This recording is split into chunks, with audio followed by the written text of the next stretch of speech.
घरामध्ये 18 विश्व दारिद्र्य, रोजच्या भाकरीचा संघर्ष, आयुष्यभर काबाड कष्ट करत असलेल्या घरगुती काम करणाऱ्या महिला कामगारांना विमानानं मुंबईला जाण्याच्या आनंदवारीची अनुभूती मिळणार आहे। जीवाची मुंबई श्रमाची आनंदवारी या उपक्रमाअंतर्गत यवतमाळ जिल्ह्यातील 20 कष्टकरी कामगार महिलांसाठी मुंबईला नेण्यात येण्याचा हा उपक्रम राबवला जातो। रसिकाश्रय संस्थेची महेश पवार यवतमाळ येथील सामाजिक कार्य करणाऱ्या संस्थेकडून हा उपक्रम राबवला जातोय।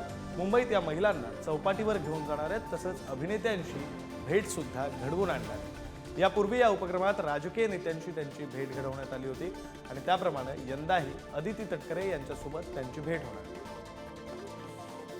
यांनी कधी आयुष्यात खाली जमिनीवरच विमान पाहिलं नाही, ते बसून ते आकाशात कशा घेतील म्हणून आम्ही 20 महिलांची निवड केली। याच्यामध्ये ज्या 20 वर्षापासून भांडे घासतायत, दोन्ही करतायत, लोकांच्या घरी स्वयंपाक करतायत, यांना आम्ही नेणार आहे। विमानात बसून मुंबईच्या चौपाटीवरती फिरवणार, ताज हॉटेलला चहा, सेलिब्रिटीसोबत भेट, आदितीताई तटकरे महिला बालकल्याण मंत्री यांच्यासोबत त्यांचं जेवण ठरलेलं आहे आणि एकंदरीत त्यांना नवीन कपडे, वेगवेगळे पदार्थ खावगवलं। जेवढा आनंद देता येईल या सगळ्या महिलांना, तेवढा आनंद आम्ही या मुंबईच्या जीवाच्या मुंबईच्या वारीत देणार आहे। जेव्हा पण विमान दिसायचं तर आम्ही घराच्या बाहेर निघून बघत होतो, पण आज महेश भाऊच्या कृपेने आज आम्हाला उंच भरारी घ्याती मिळून राहिली आणि आम्ही धुणं भांडी करतो, तर स्वयंपाक करतो, पण